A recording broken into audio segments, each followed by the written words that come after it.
போன செவ்வாய்க்கிழமை இரவு கொடூரமான முறையில் படுகொலை செய்யப்பட்ட ஐயா ராமசாமி கவுண்டர் அவர்கள் அவருடைய துணைவியார் அவங்களுடைய இல்லத்திற்கு சென்று அவங்கள சந்திச்சுட்டு குழந்தைங்கள்லாம் பார்த்துட்டு அதே நேரத்தில் சிவகிரியில் நம்முடைய பொதுமக்கள் எல்லாரும் ஒன்றாக இணைந்து பாரதிய ஜனதா கட்சியினுடைய முன்னெடுப்பில் நம்முடைய கூட்டணி கட்சிகள் எல்லாம் வந்திருந்தாங்க. ஒரு கண்டன ஆர்ப்பாட்டத்தையும் இன்று வைத்திருக்கின்றோம். காரணம், கொங்கு பகுதியில் தொடர்ச்சியாக ஒரு 4 மாசத்துக்கு ஒரு முறை ஏதோ ஒரு பகுதியில் இது போன்ற ஒரு படுகொலை நடக்குது. அதுவும் குறிப்பாக காட்டுக்குள்ள, கிராமத்துக்குள்ள, தனிமையாக இருக்கக்கூடிய ஒரு விவசாய தோட்டத்தில் வயது அதிகமாக இருக்கக்கூடிய பெரியவர்களை டார்கெட் பண்ணி கொள்றாங்க.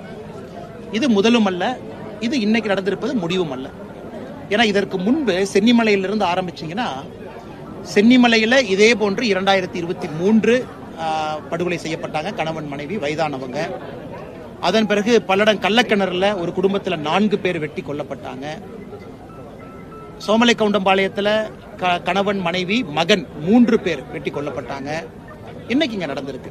நாமக்கல் பகுதியில் இதே போன்று பரமத்தி வேலூர்ல நடந்திருக்கு. ஒன்று, குற்றவாளிகளை காவல்துறை விரைவில் பிடிக்கணும்.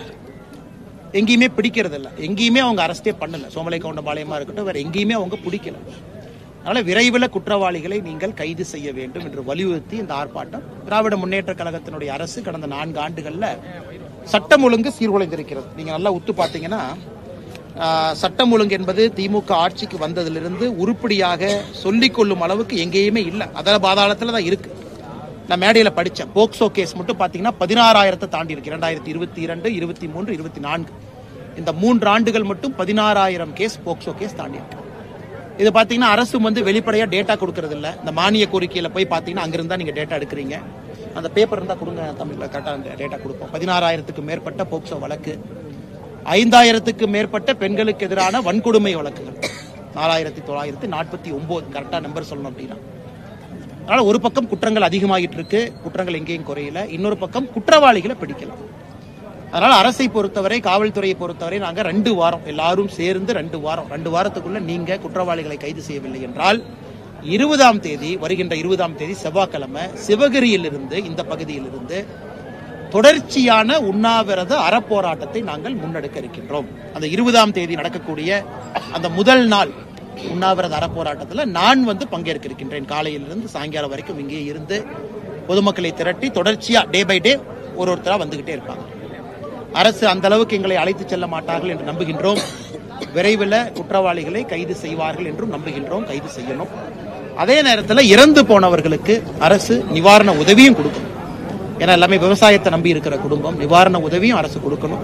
அதற்கு முதலமைச்சர் அவர்கள் தலையிட வேண்டும். குறிப்பாக இந்த பகுதியினுடைய திமுக அமைச்சர்கள் மூத்தவர்கள் இருக்கிறாங்க, அனுபவசாலிகள் இருக்கிறாங்க. அவங்க எல்லாம் கீழே பார்த்து சமாதானம் சொல்லி பத்திரிகை நண்பர்கள்ட்ட பேசி மக்கள்கிட்ட இன்னைக்கு அன்றாடம் இருக்கக்கூடிய பயத்தை போக்கணும். ஏன்னா கோடை விடுமுறை, எல்லா குழந்தைகளும் பேர குழந்தைகள் தோட்டத்துக்கு வருவாங்க, அவங்களுடைய தாத்தா பாட்டி பார்க்க வருவாங்க. எல்லா பக்கமும் ஒரு அச்ச உணர்வு, பய உணர்வு இருக்கு. இப்பதான் இந்த ஆடெல்லாம் திருநாயால கடித்து இறந்த சம்பவம் இப்பதான் பாக்குறோம். கிட்டத்தட்ட 60 லட்சம் ரூபாய் அரசு அவங்க சொன்ன கணக்குப்படி கொடுத்திருக்கணும். 6,000 ரூபாய் ஒரு ஆட்டுக்கு கணக்கு போட்டா கலெக்டர் ஆபீஸ்ல இருக்கக்கூடிய மொத்த பதிவுக்கு 60 லட்சம். ஆனா அவங்க அலோகேட் பண்ணதே 16 லட்சம். சோ யாருக்குமே பணம் வரல. அதுவும் அதே வராதப்ப போன வாரம் ஒரு 30 ஆட்டை மறுபடியும் கிடைச்சிருக்கு. சோ இந்த பகுதியில தொடர்ச்சியாக பிரச்சனை நடக்குது. மாநில அரசு மெத்தனமா இருக்கு. ஆளும் கட்சியினுடைய அமைச்சர்களும் கூட கண்டும் காணாதது போல இருக்கிறாங்க. அதனால பத்திரிகை நண்பர்களுக்கு இதன் மூலமாக நாங்கள் தெரியப்படுத்துவது, படுகொலைகள் இது நிறுத்தப்பட வேண்டும் என்றால் குற்றவாளிகளை கைது செய்யணும். மெத்தனமாக இருக்கக்கூடிய காவல்துறையை தட்டி எழுப்பணும். சட்டம் ஒழுங்கு சீர்கெட்டு கொண்டிருக்கக்கூடிய அந்த 4 ஆண்டு கால திமுக ஆட்சியில இது இன்னும் மோசமா தான் இருக்கு. அதையும் முதலமைச்சர் அவர்கள் குறிப்பா அந்த கொங்கு பகுதிக்கு கவனம் கொடுக்கணும். நடக்கக்கூடிய அந்த படுகொலைகள் தினமும் ஒன்ன தாண்டி ஒன்று போயிட்டு இருக்கு. இதையெல்லாம் கூட பத்திரிகை நண்பர்களுடைய கவனத்துக்கு கொண்டு வர்றோம். இதை தாண்டி உங்களுக்கு கேள்விகள் இருக்கும், கேளுங்கன்னா பதில் சொல்றோம். சிபிஐ விசாரணை ஒப்படைக்கணும். ஆமாங்கண்ணா, ஆமாங்க அண்ணா. சோமலை கவுண்டம்பாளையத்தில் பல்லடம் பக்கத்துல கணவன் மனைவி மகன் 3 பேர் வெட்டி கொல்லப்பட்ட பிறகு அடுத்த நாள் முதலமைச்சருக்கு ஒரு கடிதம் எழுதணும். பாரதிய ஜனதா கட்சி சார்பாக பத்திரிகை நண்பர்களுக்கு காப்பி கொடுத்தோம். நாங்க என்ன சொன்னோம்னா, ஐயா ஈகோவே பார்க்க வேண்டாம், ஈகோ பார்க்கறதுக்கு என்ன இருக்கு? மத்திய அரசு மாநில அரசு பிரச்சனை இல்ல. தமிழக காவல்துறையை விட சிபிஐ இந்த விஷயத்துல பெட்டரா இருப்பாங்க. ஏன்னா அவங்ககிட்ட நவீன உபகரணங்கள் இருக்கு, இயந்திரங்கள் இருக்கு, வெல் ட்ரெயின்ட் இருக்காங்க. அவங்க ஒன்லி கொலைகேஸை பாக்குற இன்ஸ்பெக்டர்ஸ் மட்டும் இருக்காங்க, பந்தோபஸ்து கிடையாது. நீங்க வரும்போது போய் வெளியே பார்க்க வேண்டிய அவசியம் இல்லை முதலமைச்சருக்கெல்லாம். அவங்க முழு நேரம் குற்றவாளிகளை பிடிக்கக்கூடிய படைகள் இருக்கிறாங்க. அவங்க கையில கொடுங்க. ஏன்னா நீங்க 2022 ப்ராசிக்யூஷன் சாங்ஷனை வித்ட்ரா பண்ணிட்டீங்க. அது வரைக்கும் சிபிஐக்கு நாங்க போய் உள்துறை அமைச்சர்கிட்ட சொன்னா கொண்டு வந்திருப்போம். 2022க்கு முன்பு எப்படி இருந்ததுன்னா மத்திய அரசு எந்த கேஸையும் சிபிஐக்கு எடுத்துக்கலாம். அப்படி இருந்த ஒரு வழக்கத்தை 2022 செந்தில் பாலாஜியை காப்பாற்ற வேண்டும் என்பதற்காக ப்ராசிக்யூஷன் சாங்ஷனை முதலமைச்சர் அவர்கள் வாபஸ் எடுத்துட்டாங்க. அதன் பிறகு மத்திய அரசு நேரடியாக எந்த ஒரு வழக்கையும் சிபிஐக்கு மாற்றுவதற்கான அதிகாரம் மத்திய அரசுக்கு இல்லை. கோர்ட்டுக்கு இருக்கு, மாநில அரசுக்கு இருக்கு. அதனால முதலமைச்சர் அவர்கள் நீங்க இன்னைக்கு மத்திய அரசு கடிதம் எழுதுங்க. இந்த 4 வழக்குகளும் கொங்கு பகுதி, பரமத்தி வேலூர் 4 வழக்குகளும் இது போல தமிழகத்துல எந்த பகுதியில சிமிலர் மோடஸ் ஆபரண்டி இருக்கக்கூடிய வழக்கை நீங்க சிபிஐ கொடுங்க. ரெஸ்பான்சிபிலிட்டி நாங்க எடுத்துக்கிறோம். நாங்க இன்னைக்கு அரசியல் செய்யறோம், நாங்க ஆர்ப்பாட்டம் பண்ணி திமுக மேல கெட்ட பேரை ஏற்படுத்துறோம், திமுக கம்ப்ளைண்ட் பண்ணீங்கன்னா இதை மத்திய அரசு கொடுங்கன்னு நாங்க கேட்கிறோம்ல. அவங்க சால்வ் பண்ணட்டும், சிபிஐ சால்வ் பண்ணட்டுங்கன்னா. ஏன்னா ஒரு அச்ச உணர்வுல எத்தனை நாளைக்கு மக்கள் வாழுவாங்க? இன்னைக்கு கிராமத்துக்கு போய் காவல்துறை நண்பர்கள் சொல்றாங்க கிராமத்துல சிசிடிவி மாட்டுங்க. அதெல்லாம் நடக்கிற காரியமான? ஒரு கிராமத்துல ஒரு வயதானவர்கள் இருக்கக்கூடிய பகுதியில எத்தனை சிசிடிவி மாத்துவாங்க? முடக்குறிச்சி எடுத்துங்க, சிவகிரி எடுத்துங்க, எத்தனை தனிமை தோட்டங்கள் இருக்கு? 10,000 15,000 சிசிடிவி மாத்தினா மானிட்டர் பண்றது யாரு? அது யார் அந்த சிசிடிவியை பார்ப்பாங்க? பழுதடைஞ்சா யார் ரிப்பேர் பண்ண போறாங்க? இதெல்லாம் நடைமுறைக்கு சாத்தியம் இல்லாத விஷயம். நகரத்துல மாற்றுறது வேறங்க. கிராமத்திலேயே மக்களுக்கு இந்த அச்சனுணர்வை ஏற்படுத்தி சிசிடிவி இன்னைக்கு சிசிடிவினா என்னன்னு தெரியாதவங்க எல்லாம் பேசுறாங்க. கிராமத்துல போலீஸ் சொல்றாங்க, நோட்டீஸ் கொடுக்குறாங்க. அப்ப உங்க கடமையை நீங்க செய்யாம சிசிடிவி மாட்டாதனால குற்றங்கள் நடக்குதுன்னு மக்கள் மேல திசை திருப்பத்தான பாக்குறீங்க. அதனால் சிபிஐக்கு இந்த வழக்கை மாத்துங்க. சிபிஐ பொறுப்பேற்றுக் கொள்ளட்டும். அவர்கள் இதை முடிவுக்கு கொண்டு வரணும். 50 கிலோமீட்டர் சுற்றளவு கூட இந்த மாதிரி அக்கரன்ஸ் நடக்கிறதா நீங்க சொல்லியிருக்கீங்க. ஆமாங்கண்ணா. யாராவது மேல குறிப்பிட்ட திருப்பூர் இது ரொம்ப கொடூரமான ஒரு கொலைங்கண்ணா. குறிப்பா இன்னைக்கு இந்த வாரம் நடந்திருக்கக்கூடிய அந்த ஐயாவுடைய வீட்டுல கையில் இருக்கக்கூடிய வளையலை எடுக்க முடியல அப்படிங்கறக்காக கையை துண்டாக வெட்டி வளையலை உருவி இருக்கிறாங்க. இது மனிதன் என்று சொல்வதை விட மிருகத்து கூட இருக்கிற ஆட்கள் மாதிரி தான். ஒரு மனிதன் மிருகமாக மாறினா எப்படி இருக்கும்? காதுல தோடு இருக்கு, காதை அறுத்து தோடு எடுத்திருக்காங்க. சோ இது எல்லாத்தையும் தாண்டி அடுத்த 20 நாளைக்கு முன்னாடி அந்த நாய் கொல்லப்பட்டிருக்கிறது. இன்னைக்கு சொல்றாங்க நாய் செத்து போச்சுங்க. காவல்துறைக்கு இப்பதான் சொன்னோம். அந்த நாய் அப்பா அம்மா எங்க புதைச்சாங்கன்னு தெரியல. போஸ்ட்மார்ட்டத்துக்காக இப்ப நாயை தொலைட்டு இருக்கும், தோட ஃபுல்லா எங்க போச்சிருக்காங்க. சோ இது பாத்தீங்கன்னா ஒரு பேட்டர்ன். யாரோ ஒரு வெல் ட்ரெயின்டு ஒரு கில்லர் தான் பண்ணிருக்க முடியும். நான் காவல்துறை இருக்கும்போது நம்ம சொன்னா தப்பா போயிருங்கன்னா க்ளூ எல்லாம் இருக்குங்கண்ணா. இல்லாம எப்படிங்கண்ணா? இப்போ ஒரு கிராமத்து பகுதியில ஒரு நாய் செத்து போயிருக்கு, வந்திருக்கிறாங்க, யாரோ ஒருத்தர் பார்த்திருப்பாங்க. சோமலை கவுண்டம்பாளையத்திலேயும் க்ளூ இல்லைங்கிறாங்க, இதுவும் க்ளூ இல்லைங்கிறாங்க. அப்ப காவல்துறை என்ன பண்ணுது? சரி, உங்களால முடியலையல்ல, நீங்க சிபிஐ கொடுங்கன்னு தான் நான் கேட்கறேன். அவங்ககிட்ட டெக்னாலஜி இருக்கு, டெக்னிக் இருக்குங்கன்னா, உபகரணங்கள் இருக்கு, அவங்க வரட்டும். அங்கேயும் கொடுக்க மாட்டீங்க. ஈகோ இஷ்யூ நாங்களே பண்ணணுங்கிறீங்க. நீங்களும் செய்யலினா அடுத்து இன்னொரு கொலை விழும்பொழுது பொறுப்பு நீங்க ஏத்துக்கிறீங்களா? சோமலை கவுண்டம்பாளையத்துல, கொடுவாய் நகர்ல இதே போன்ற கண்டன கூட்டத்துல நாங்க பேசணும். சிபிஐ கொடுங்கன்னு அன்னைக்கு சொன்னோம். அன்னைக்கு உண்ணாவிரத போராட்டம் நாங்க அறிவிக்கல. அன்னைக்கு சிபிஐ கொடுப்பாங்கன்னு நம்பணும், பண்ணல. அது 11வது மாசம் நடந்துச்சுங்கண்ணா. 2024 நவம்பர் மாசம் 23ஆம் தேதி அந்த கொலை. அதன் பிறகு கொடுவாயில ஆர்ப்பாட்டம். இன்னைக்கு நாங்க அடுத்த கட்டம் போறோம். ஏன்னா நாங்களும் ஒரு ஆர்ப்பாட்டம் போட்டுட்டு பேசணும் அப்படிங்கறத தாண்டி இன்னைக்கு உண்ணாவிரத போராட்டத்தில் இறங்குறோம். ஒரு நாள் முழுவதும் ஆரம்பிச்சு தொடர்கதையா போறோம்.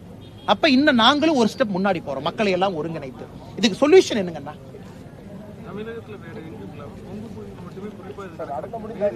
அண்ணா குறிப்பா நம்ம பகுதிங்கன்னா இந்த தனியாக தோட்டங்காட்டுல இருக்கக்கூடிய பெரியவர்கள் கொஞ்சம் அதிகமாக இருக்கக்கூடிய பகுதி. நான் பார்த்த வரைக்கும், தமிழ்நாடு ஃபுல்லா பார்த்த வரைக்கும், இந்த மாதிரி ஒரு கில்லர் வர்றாங்க, தோட்டம் இருக்கணும், கொன்னா கூட பக்கத்துல கேட்க கூடாது, 1 கிலோமீட்டருக்கு இன்னொரு காடு இருக்கக்கூடாது.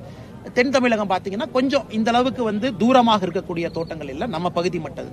அது ஏதோ ஒரு காரணத்திற்கு இங்கே சுவை பார்த்து விட்டார்கள். ஓகே, ஒரு வீட்டுக்குள்ள போனா எப்படி இருந்தாலும் ஒரு 10 பவுன் தேரும். ஒரு விவசாய குடும்பம்னா ஒரு 10 பவுன், தாலிச்சரடை ஒரு 6-7 பவுன் இருக்கும், ஒரு வளையலோ நகையோ ஒரு 3 பவுன் இருக்கும், குறைந்தபட்சம் 10 பவுன். இதுக்கு சுவை பார்த்துட்டாங்க. திரும்ப திரும்ப என்ன நடக்குது? இந்த தனிமையாக இருக்கக்கூடிய காட்டை டார்கெட் பண்றாங்க. சோ தமிழகத்தினுடைய மத்த பகுதியில வேற மாதிரி கிரைமுங்கன்னா, இங்க தனிமை, சென்னிமலைங்கண்ணா. வயசு என்னங்கண்ணா? 82 வயசு அவங்களுக்கு, அந்த பெரியவருக்குங்கண்ணா.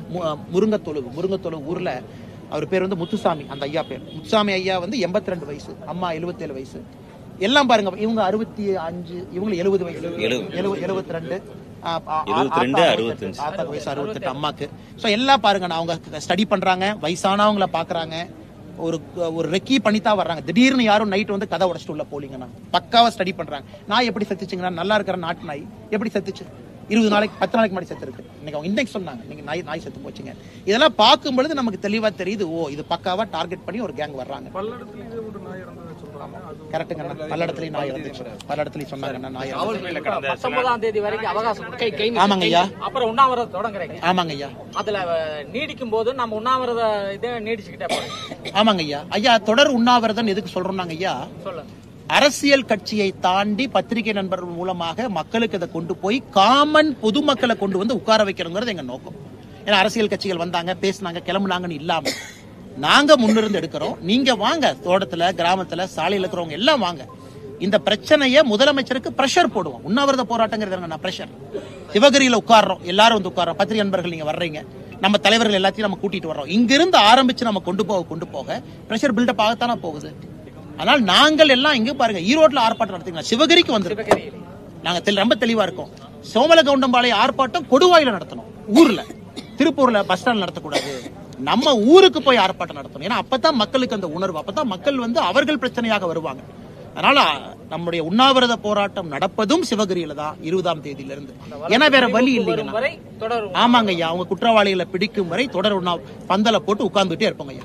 காவல்துறையினர் இந்த கேஸ்ல வந்து நிறைய இன்புட்ஸ் கிடைச்சிருக்கு அப்படின்னு உயரதிகாரிகள் சொல்றாங்க. வெரிஃபை பண்ண ஸ்டேஜ்ல இருக்கு, வெரிஃபை பண்ணிட்டு ஐயா நாங்க வந்து யாருக்குமே தொந்தரவு கொடுக்கலீங்க ஐயா. காவல்துறைக்கு வந்து நாங்க இன்னைக்கு வந்து தொந்தரவு கொடுத்து நியூசன்ஸ் பண்ணி ஒரு வழக்கு போயிட்டு இருக்கிற காவல்துறையை வந்து டைவர்ட் பண்ண நாங்க விரும்பலீங்க ஐயா. ஐயா போன செவ்வாய்க்கிழமை பாடியை வந்து வியாழக்கிழமை சாயந்தரம் கண்டுபிடிக்கிறாங்க. 2 நாள் தோட்டத்தில் இருக்கிறாங்க பாவம். ஏன்னா பையனுக்கு தெரியல, பொண்ணுக்கு தெரியல. அதுக்கப்புறம் ஃபோன் பண்ணி பார்த்து ஃபோன் எடுக்கலின்னு பக்கத்து தோட்டத்துக்காரங்களுக்கு ஃபோன் பண்ணி அம்மா வந்து பாக்குறாங்க. ஸோ அதுக்கப்புறம் பாத்தீங்கன்னா வியாழன், வெள்ளி, சனி, ஞாயிறு, திங்கள் 5 நாள் ஆச்சு. இன்னைக்கு நாங்க சொல்றது ஐயா 2 வாரம் எடுத்துங்க. நீங்க தான் துப்பு இருக்குங்கிறீங்க, எங்களுக்கு டிடெக்ட் பண்ணிடுவோங்கிறீங்க. இன்னும் 2 வாரம் எடுத்துங்க, 2 வீக்ஸ் எடுத்துங்க. பட் நீங்க அங்கேயும் செய்யலையா, சோமலகவுண்டம்பாளையம் நீங்க செய்யலையா, அங்கேயும் இதே தானே சொன்னீங்க, அங்கேயும் இதே தாங்க சொன்னாங்க. வந்துட்டாங்க ஐயா, தனிப்படை 8 அமைச்சிருக்கிறோம், 1 வாரம் 10 நாள் நார்த் இந்தியாக்கெல்லாம் போயிருக்குன்னு சொன்னாங்க. அங்க போயிருக்காங்க, இங்க போயிருக்காங்க, கடைசியில் ஒன்னையும் காணாங்க. ஸோ நம்ம பாயிண்ட்டுங்கன்னா அதுக்கும் இதுக்கும் டேட் பாருங்கன்னா நவம்பர் 23. இன்னைக்கு வந்து நாம ஏப்ரல் மேல இருக்கிறோம், மே. ஸோ எக்ஸாக்டா பாத்தீங்கன்னா 6 மாசம். நீங்க சென்னிமலையில இருந்து பாத்தீங்கன்னா 5 months 6 months கேப்ல 1 வருது. அதனால அடுத்த 6 மாதம் கழித்து இன்னொரு பெரியவர் இறக்குறாங்கன்னா அதுக்கு யார் பொறுப்பேற்க முடியுங்கன்னா, அதனாலதான் வேகப்படுத்த வேண்டும் என்று நினைக்கின்றோம். ஆக்ரோஷம் எடுக்கணும். அண்ணன் முத்துசாமி என்ன இருக்காங்க, அமைச்சர் இருக்கிறாங்க. அண்ணன் ரொம்ப அரசியல் நாகரிகம் தெரிஞ்சவங்க, ரொம்ப ஒரு என்ன சொல்றதுன்னா மூத்த அரசியல் அனுபவம் இருக்கிறவங்க எல்லாம் போய் சிஎம் போய் பேசணும். அண்ணன் போய் சீரியஸா எடுக்கணும்.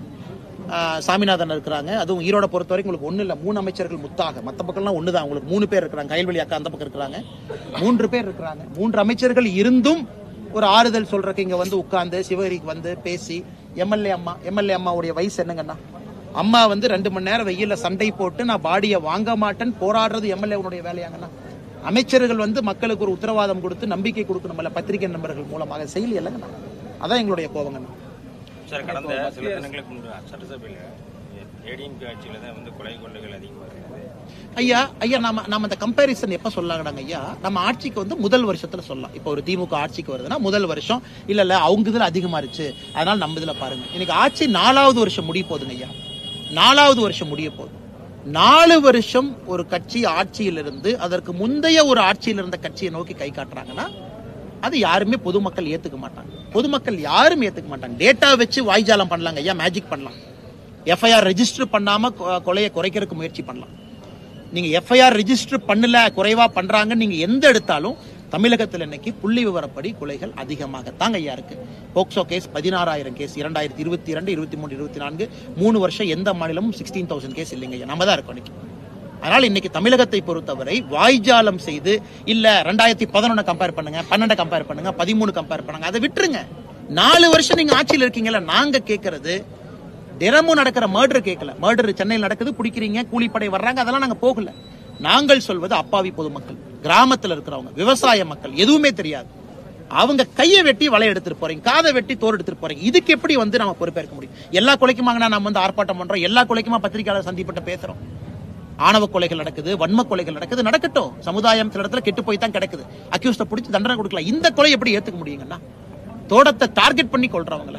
அதுவும் பாருங்க, அவங்க எல்லாம் அந்த அம்மாவை பாருங்க, நான் பாவம் அப்பதான் குளிச்சுட்டு வந்திருக்காங்க தோசை சொல்லான்னு. அப்ப வெட்டி 2 மாடு வெளியே கட்டி போட்டு 8 கோழி செத்து போய் 2 நாள் யாருமே தோட்டத்துக்குள்ள போக முடியாம ரொம்ப கொடூரங்கண்ணா. இன்னைக்கு அவங்க குடும்பத்துல என்ன சொல்றாங்க, வீட்டுக்குள்ளேயே போக மாட்டாங்க. நாங்க அக்யூஸ்ட பிடிக்கிற வரைக்கும் வீட்டுக்குள்ள போக மாட்டோம். சேர் போட்டு வீட்டுக்கு வெளியே உட்காந்துருக்காங்க.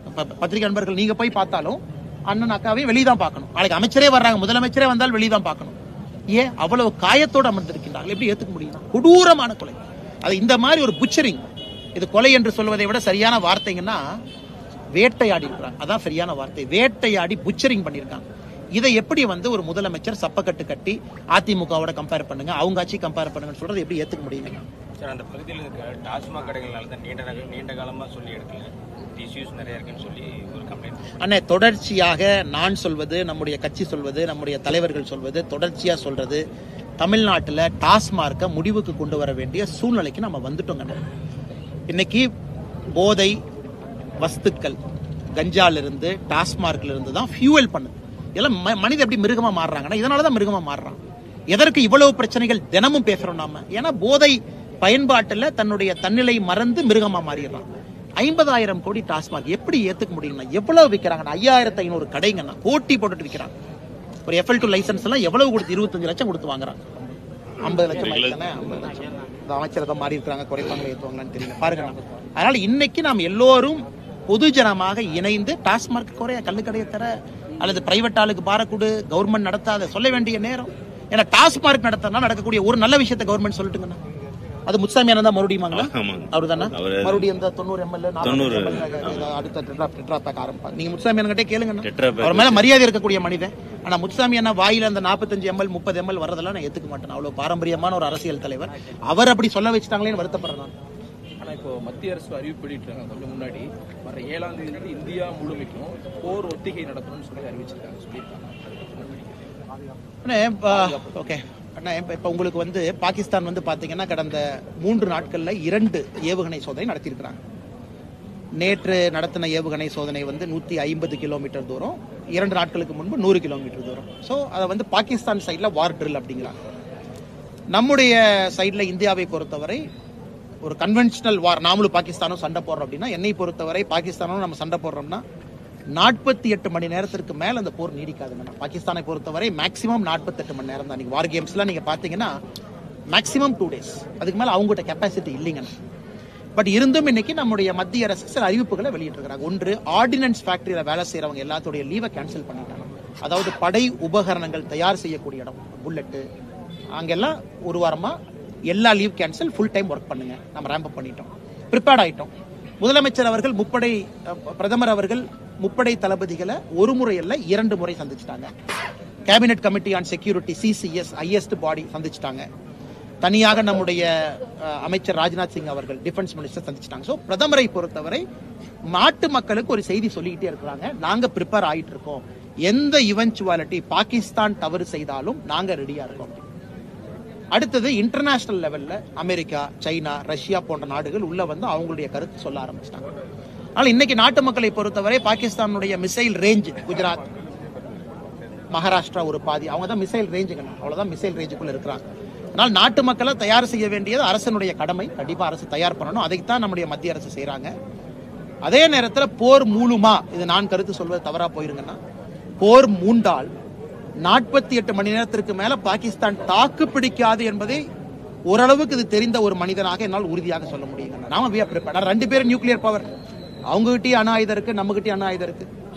சைனா இன்னைக்கு பாகிஸ்தான் பக்கம் லைட்டா இருக்கிறாங்க, ரஷ்யாவும் அமெரிக்காவும் நம்ம பக்கம் இருக்கிறாங்க. அதனால ரொம்ப அது கேர்ஃபுல்லா தாங்க நான் பண்ணணும். எடுத்தவங்க கவுத்தன்னு ஒரு விஷயத்தை செய்ய முடியாது. அதனாலதான் பிரதமர் யோசிச்சு நிதானமாக எல்லாத்தையும் கலந்து ஆலோசித்து எதிர்கட்சி நண்பர்களையும் உட்கார வச்சு பேசி ஒரு ஸ்டெப்பா முடிவு எடுக்கிறார். ஒரே நாள்ல எடுத்தவங்க கவுத்தம்னு பண்ணாம பிரதமரை பொறுத்தவரை ஆழமாக நுணுக்கமாக செய்திருக்கிறார். பிரதமர் சொல்றாங்கன்னா நம்ம தயாராகும்.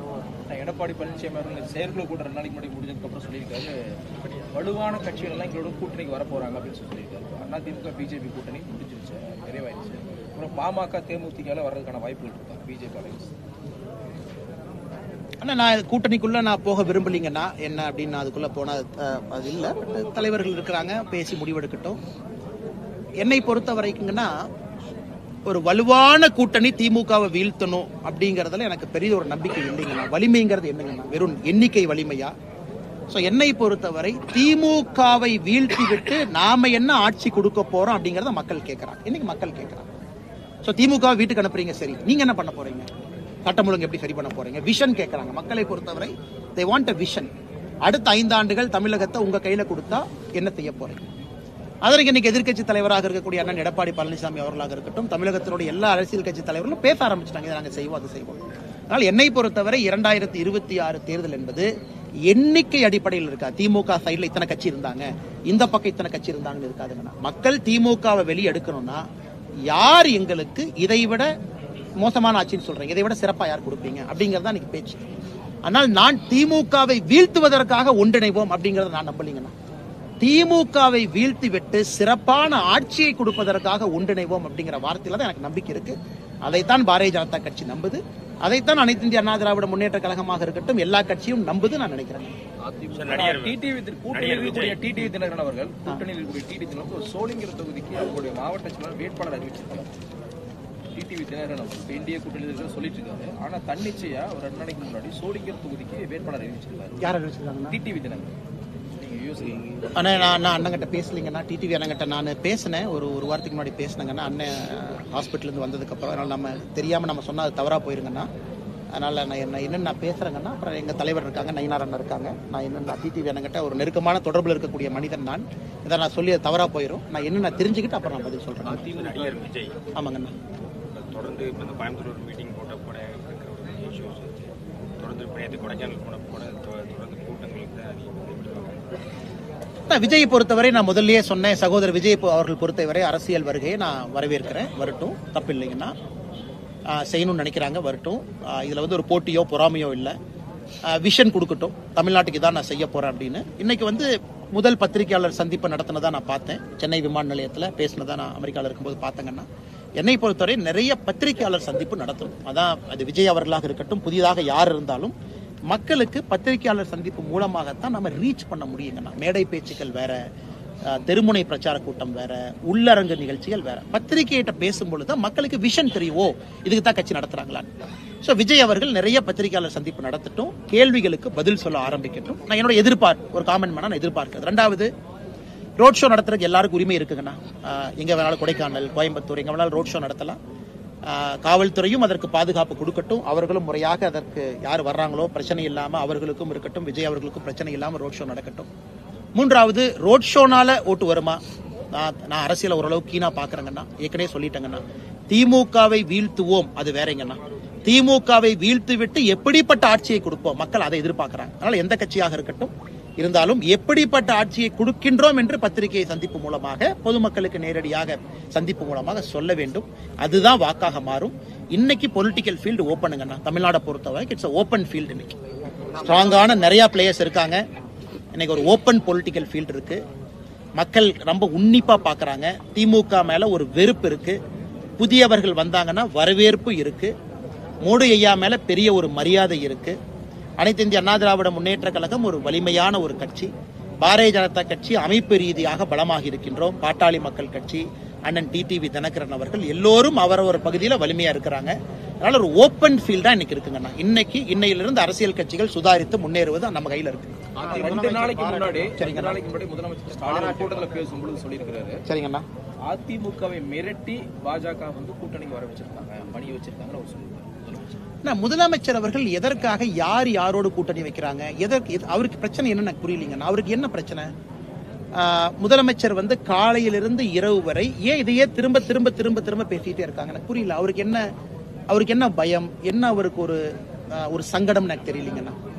ஒரு காலத்துல அவர் தான் சொன்னாரு, அவருடைய தந்தையார் சொன்னாரு, பாரதிய ஜனதா கட்சி எங்க இருக்கு, இங்க ஒண்ணு அங்க ஒண்ணு இருக்குனாரு. அவங்க தான் சொன்னாங்க ஏடிஎம்கே வீக்கன் ஆயிடுச்சுன்னு. முதலமைச்சர் தான் 2 வருஷத்துக்கு முன்னாடி சொன்னாரு. இன்னைக்கு அனைத்து இந்திய அண்ணா திராவிட முன்னேற்ற கழகம் பாரதிய ஜனதா கட்சியினுடைய கூட்டணியை ஏன் சொல்றாங்கன்னா எனக்கு புரியல. நான் திரும்ப திரும்ப சொல்றதுங்கன்னா, இன்னைக்கு நான் சொல்றது விஷன் என்ன இருக்குன்னு தான் நான் கேட்கறேன். இப்ப எங்க கூட்டணியா இருந்தாலும் விஷன் மக்கள்கிட்ட கொடுக்கணும். சகோதரர் விஜயா இருந்தாலும் விஷன் கொடுக்கணும். சகோதரர் சீமான் அண்ணா இருந்தாலும் விஷன் கொடுக்கணும். இன்னைக்கு தான் அரசியல் மக்கள் ரொம்ப புத்திசாலிகள், ரொம்ப புத்திசாலி, ரொம்ப தெளிவா யோசிச்சு தான் ஒரு ஓட்டு போட போறாங்க. அதனால முதலமைச்சர் எதற்காக பிதற்றுகின்றார்? அவர் செஞ்ச சாதனையை சொல்லலாமே. 4 வருஷம் ஆச்சு, அதை ஏன் சொல்ல மாட்டாரு? ஏன் டேட்டா கொடுக்க மாட்டாரு? ஒரு கொலை கூட தமிழ்நாட்டில் டேட்டா இல்ல. நான் உங்களுக்கு சொன்ன டேட்டால எங்க எடுத்தாங்கன்னா மானிய குறிப்புல இருந்து எடுத்தேன். மானிய குறிப்புல, உள்துறை மானிய குறிப்புல தான் டேட்டா இருக்கு. இவங்க ஒரு டேட்டா வெளியிட்டு பல ஆண்டுகள் ஆகுது. பெண்களுக்கு எதிரான குற்றம் 2021, 22, 23 எங்கேயுமே இல்ல. பத்திரிகை கிடைக்காதுங்க. கிடைக்காது. எந்த டேட்டாவுமே கொடுக்கறது இல்லை. எந்த அடிப்படையில் நல்லாட்சின்னு சொல்றாங்க? ஆனால் முதலமைச்சர் அவர்கள் அதுல கவனம் செலுத்தட்டும். யார் யாரோடு கூட்டணி வைக்கின்றார்கள் என்பதற்கு எதற்காக அவர் கவலைப்பட்டுக் கொண்டிருக்கின்றார்? திமுக கொள்கை கிடையாது, அதிகாரம் தான் எல்லாரும் சொல்லாங்கண்ணே. எல்லாருக்கும் அண்ணன் எடப்பாடி பழனிசாமி அவர்களுக்கு பேசுவதற்கு முழு உரிமை அவருக்கு இருக்கு. சீமான் அண்ணன் பேசுறதுக்கு அவருக்கு இருக்கு. விஜய் அண்ணன் பேசுறதுக்கு அவருக்கு இருக்கு. பாரதிய ஜனதா கட்சி நாங்கள் பேசுவதற்கு எங்களுக்கு இருக்கு. இன்னும் ரொம்ப தூரம் இருக்குங்கண்ணா. அரசியல் களம், அமைப்பு, பேசுகின்ற விதம், பக்குவம், அரவணைப்பு, எல்லோரையும் அரவணைத்து செல்லக்கூடிய விதம் இன்னொரு 7-8 மாசம் மக்கள் பார்த்து கொண்டிருக்கின்றார்கள். ஏற்கனவே சொன்னது போல ஓப்பன் ஃபீல்டு, இன்னைக்கு ஃபீல்டு ஓப்பனா இருக்குன்னா யார் வேண்டுமானாலும் ஆட்சிக்கு வர முடியும் என்கின்ற சூழல் தமிழகத்தில் இருப்பதாக நான் பார்க்கின்றேன். ஏன்னா மக்கள் எல்லாத்தையும் பாக்குறாங்க. விஜய் அவர்களையும் உத்து பாக்குறாங்க. அண்ணன் சீமான் அவர்கள் ரொம்ப நாளா போராடிட்டு இருக்காரு, அவரையும் உத்து பாக்குறாங்க. பாரதிய ஜனதா கட்சி, மோடி ஐயா வலிமை அடைஞ்சிருச்சு, பாரதிய ஜனதா கட்சியை பாக்குறாங்க.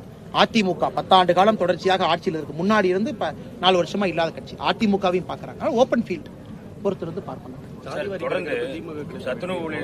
ஆனா சாதிவாரி கணக்கெடுப்பை பொறுத்தவரை என்ன, இது ஒரு விஷயத்தை நல்லா புரிஞ்சுக்கணும். சாதிவாரி கணக்கெடுப்பை எவ்வளவு ப்ரொஃபஷனல் நாங்க நடத்துறோம் அப்படிங்கிறது தான் நாங்கள் சொல்லுகின்ற பேச்சுக்கான மரியாதைங்கண்ணா. இன்னைக்கு தெலங்கானா நடத்தி முடிச்சிருக்கிறாங்க, கர்நாடகா நடத்தி முடிச்சிருக்கிறாங்க, பீகார் நடத்தி முடிச்சிருக்கிறாங்க. ஆனா குறிப்பா பீகார் ஜாதிவாரி கணக்கெடுப்பு ஒரு பக்கம் விட்டுருங்க. கர்நாடகா ஹெவிலி பொலிட்டிசைஸ்ட். அவங்களால வெளியே டேட்டாவை கொடுக்கவே முடியல. கணக்கெடுப்பு நடத்தி முடிச்சு கேபினெட்டுக்குள்ள பிரச்சனை.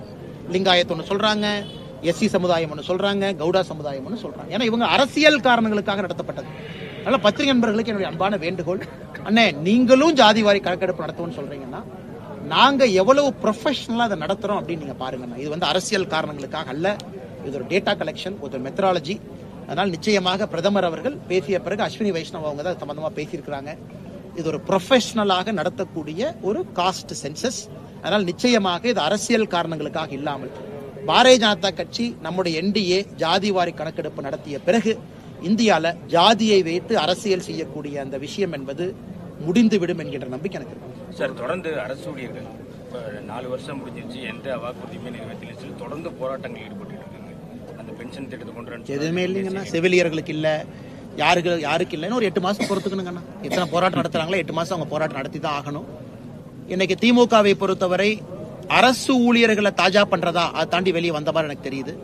ஏன்னா தாஜா என்கின்ற வார்த்தை ஏன் பயன்படுத்துறேன் அப்படின்னாங்கன்னா, பொய் சொல்வது தாஜா செய்வது. உண்மையால சலுகைகள் கொடுத்தீங்கன்னா அவங்களுக்கு உறுதுணையாக இருப்பது. ஆனா பொய் சொன்னாவே அது தாஜா. பொய்யை சொல்லி எலெக்ஷனுக்கு முன்னாடி தாஜா பண்ணி எலெக்ஷன் ஜெயிச்சு வந்துருவாங்க. வந்த பிறகு எதுவும் செய்ய மாட்டாங்க. செஞ்சிருந்தாங்கன்னா உறுதுணையா இருந்தாங்கன்னு நான் சொல்றேன். என்னை பொறுத்தவரை அரசு ஊழியர்களுக்கு எதுவும் செய்ய